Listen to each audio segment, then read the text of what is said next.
Se tem uma coisa que eu gosto muito de fazer aqui no YouTube é apresentar pra vocês coisas nacionais que sejam diferentes, que caem no alternativo ou que sejam simplesmente muito criativas e que tenham me causado algum tipo de impacto. Mas eu acho que o que eu mais comento aqui, quando se trata de literatura, geralmente são obras góticas. E hoje eu vou trazer uma pra vocês que sai um pouco do que a gente está acostumado a ver, tanto nacionalmente quanto internacionalmente, principalmente internacionalmente. Mas enfim, oi, eu sou a Steffi e hoje eu vou falar um pouquinho com vocês sobre o livro Onde as Flores do Deserto Dormem, da Lisa Abreu, e que é um livro muito interessante. Sério, vocês vão gostar.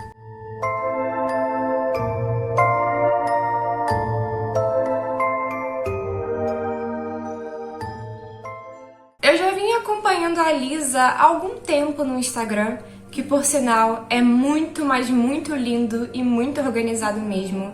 Vou deixar aqui pra vocês darem uma conferida, porque assim, é perfeito, o perfil dela é muito maravilhoso. E ela produz vários tipos de conteúdo lá. Ela fala sobre sua própria escrita, mas ao mesmo tempo ela tem um conteúdo literário muito vasto, tem muita coisa pra vocês conhecerem. Ela tá sempre lendo e recomendando coisas diferentes, tem muita coisa de literatura gótica, sombria em geral lá, então vale muito a pena conferir se você já tem esse interesse por literatura gótica e quer conhecer também os trabalhos da Lisa. O perfil dela é muito bom mesmo, vale muito a pena, tá?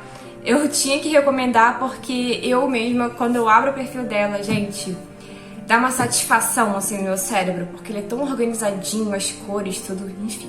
É muito lindo, tá? Então não deixem de conferir. E nisso da gente se acompanhar pelo Instagram, um dia ela me mandou uma mensagem comentando um pouco que ela tinha feito um livro que tinha um estilo de narrativa gótico, mas que ele era ambientado no Brasil colonial. E eu fiquei tipo, nossa, interessante. Porque, tipo assim, eu acho que o mais próximo que a gente tem disso na literatura nacional seria algo bem mais antigo. Pelo menos eu não tenho conhecimento de um livro mais atual que também tem essa ambientação, tá? Então eu fiquei muito intrigada, muito interessada, e ela me passou algumas informações. Na época eu ainda tava, sei lá, me organizando, então eu acabei não lendo. Mas aí passou um tempinho e eu pensei, poxa, vou ler aquele livro. E aí eu fui lá e comecei a ler, né? Tinha até comentado com ela, ó, finalmente consegui aí comprar seu livro.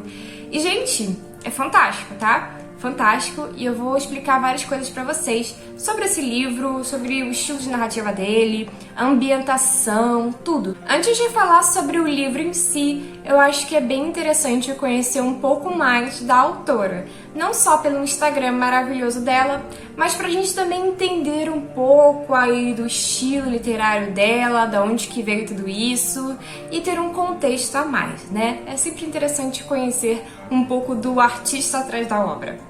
Mas enfim, a Lisa, ela nasceu em Teresópolis, Rio de Janeiro, que é uma cidade lindíssima, maravilhosa, tá? É um dos meus lugares preferidos aqui do Rio. Já visitei e sou doida pra visitar de novo. E assim, imagina, Teresópolis é um lugar que geralmente já tem um clima um pouco mais fresco, sabe? É da região serrana, então tem toda uma vibe ali. Eu não sei se a Lisa ainda mora lá atualmente, mas se ela mora lá, eu acho que deve ser muito bom escrever morando num lugar assim. Pelo menos se ela morar na parte que é um pouco mais fresca e mais isolada de Teresópolis, porque lá tem uma vibe realmente sem igual. A Lisa sempre nutriu uma paixão por literatura e ela é formada em letras e tem uma pós-graduação em estudos literários e linguísticos. Outro ponto interessante é que ela cursou teatro por alguns anos. Então eu acredito que essa formação, junto com o teatro, trouxe a ela um ar ainda mais dramático para as obras. Não sei, mas eu tive essa impressão. Uma coisa que eu e a Lisa temos em comum é que ela aprecia obras que tragam bastante realismo e também obras de literatura góticas que tenham mais, assim, um foco no feminino, que é algo que, pra mim, é a melhor parte da literatura gótica. Eu gosto muito de obras que tratem sobre a experiência feminina, os horrores femininos. E a Lisa, nesse livro que eu vou falar com vocês hoje, esse livro, gente, ele retrata isso perfeitamente. Então, se você também gosta desse tipo de coisa na literatura, ó, se atenta, porque esse livro é ótimo nesse sentido. Além do livro que eu vou comentar com vocês hoje, a Elisa publicou um outro livro chamado O Tempo que Desperdiçamos, e ele é de 2021. Esse livro eu particularmente não tive contato ainda, não cheguei a ler, não cheguei a observar tanto, porém, muito provavelmente eu vou, já que eu gostei bastante desse livro que eu vou comentar hoje, tá? E, enfim, eu acho que o que a gente pode tirar como conclusão dessa apresentação à autora é que a escrita e a literatura é parte fundamental da vida dela. E é isso, gente. Eu quis apresentar porque eu acho que é bem importante que a gente conheça um pouco, né, dos autores e não só a obra, tá? E, enfim, vamos falar um pouquinho sobre o livro? Onde as Flores do Deserto Dormem foi lançado esse ano, se eu não me engano, no mês de agosto, pelo menos eu que estava lá na Amazon. E esse livro é uma ficção contemporânea / um livro de literatura gótica. E ele é ambientado num Brasil colonial repleto de contrastes entre vícios, delicadeza, riqueza, pobreza, casas gigantescas e luxuosas e, ao mesmo tempo, cortiços. Ele é ambientado parte no Rio de Janeiro e parte no Mato Grosso do Sul, tá? Então, a gente vai ver vários tipos de cenários diferentes, de vegetação, de clima, a gente vai ver várias coisas ao decorrer do livro que nos ajudam a imaginar mais ainda esses cenários que são bastante complexos. Nós temos como protagonista a Nísia, eu acho que é assim que se pronuncia, Nísia, que é um nome bem diferente, e ela é uma personagem que é completamente angustiada. Ela passou por várias tragédias, ela perdeu a família dela, e ela é uma personagem que luta ali contra seus próprios pensamentos, contra suas próprias dores, tanto mentais quanto físicas, já que ela sente várias dores físicas. E é uma personagem perdida, confusa e que não sabe que rumo tomar da própria vida. Na maior parte do tempo, ela só quer desistir mesmo de tudo. Porém, ela acaba encontrando um novo objetivo que ao mesmo tempo não é tão novo, já que ele está conectado a várias pessoas do passado. A Nísia encontra sua antiga amiga de infância, chamada Nietzsche, que tá ali super angustiada, bem estranha, misteriosa, querendo descobrir o que aconteceu com um homem chamado Álvaro. E nisso, a Nísia acaba se metendo em uma grande confusão, porque para poder descobrir o que aconteceu com esse homem, ela tem que reencontrar outra pessoa do passado, uma pessoa que tem um forte impacto na vida dela e que mexe com suas estruturas. E essa pessoa é o Elísio, que foi um grande amigo, praticamente um irmão durante a infância dela, uma pessoa que a consolou em muitos momentos, mas que agora parece uma figura muito distante do que ele era quando ela ainda era criança. Os dois têm uma leve diferença de idade, eu acho que de 2 ou 4 anos, então parece que ele tá muito mais assim robusto do que ela, e ele é uma figura muito estranha agora, que ao mesmo tempo que a atrai, a afasta. Nisso, ele tinha uma promessa de que iria garantir uma vida decente para ela. E quando eles se reencontram, ele fala: ó, Nísia, vamos lá que eu vou arranjar um marido pra você, vou organizar aí a sua vida. É óbvio que as coisas não vão ser assim tão simples.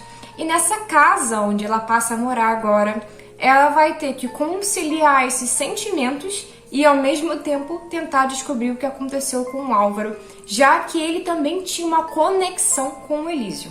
O livro ele vai explorar várias questões, tanto de gênero, de classe, ele vai explorar os vícios da época, as angústias da época, as repressões da época, e ele faz isso muito bem, de uma forma que não parece óbvia, sabe? Tipo assim, parece muito realista mesmo, de fato. Tanto que no final a autora deixou toda uma nota explicando algumas coisas que talvez causem estranheza para quem não está acostumado a ler esse tipo de livro. É uma leitura que não é tão fácil, ela é uma leitura um pouco mais rebuscada, ela tem palavras bem difíceis, tem muito simbolismo, então se você não é tão acostumado a ler obras assim, talvez você estranhe um pouco. Mas o que facilita a leitura é que é uma obra curta. Se eu não me engano, ela tem 204 páginas, então assim, é uma leitura rápida, tá? apesar de ser bastante complexa e em alguns pontos bastante angustiante. Se eu pudesse definir esse livro em 2 palavras, seria intrigante e angustiante. Porque a ambientação dali, gente, é terrível. Eu ficava imaginando estar naquele lugar, um pesadelo, tipo, horrível. A época já era terrível, né? Era uma época muito difícil. E não só em questão de saneamento básico, de saúde, de gênero, que as mulheres eram tratadas de uma forma terrível naquela época, mas, assim, vários fatores também raciais, tá? O livro também aborda um pouco disso, tá? Então, tem várias personagens ali que elas são pardas e a visão que o mundo tem delas, sabe, é muito, sabe, é terrível. E, assim, uma época realmente muito difícil, acho que isso é fato, né? Brasil colonial. Mas, ao mesmo tempo, a Liz, ela conseguiu trazer uma visão muito única e muito feminina também. Realista, mas ao mesmo tempo muito feminina. E eu aprecio muito isso, porque tem cenas desse livro que são bem íntimas, sabe? Que tratam temas muito íntimos, principalmente em torno da saúde da mulher. E eu vou explicar um pouquinho pra vocês. A Anísia, ela sente muitas dores. Lembra que eu comentei com vocês que ela sentia tanto dores mentais quanto dores físicas? Então, essa personagem, ela tem vários sintomas que dão a entender que ela tem endometriose, que é um problema que hoje em dia já existe todo um diagnóstico, tratamento, mas que na época ainda não era algo estudado. Então, ao decorrer do livro, ela sofre muito com esses sintomas sem ter uma compreensão do que realmente está acontecendo. Eu achei bem interessante um livro que tem esse ponto de vista muito em torno da saúde da mulher, porque quando a gente lê coisas de época, sejam de ficção ou de não ficção, geralmente a gente não vê tanto essas questões. Parece que a mulher é apenas um ser imaculado ali, que não tem nada acontecendo, mas esse livro não. Ele retrata a confusão, os desejos, as dores. Então, esse é um ponto muito interessante mesmo desse livro. Eu não vou dar nenhum spoiler dessa obra, só vou comentar superficialmente, como eu fiz, né? Contando um pouco sobre o plot. E assim, gente, é um livro que, ao mesmo tempo que ele vai ser um tanto misterioso e angustiante, ele também vai ter seus pontos um pouco mais delicados e intimistas, como eu comentei. E é isso, eu não vou comentar muito mais, porque eu quero que vocês tenham a própria experiência lendo, tá? E é um livro que tá bem acessível, ele tá disponível na Amazon como e-book Kindle e é bem baratinho. Às vezes deve ficar em promoção, né? Geralmente acontece disso. E tem dias, eu não sei se esse livro vai cair nisso, mas geralmente tem alguns e-books Kindle que às vezes ficam até menos que R$10.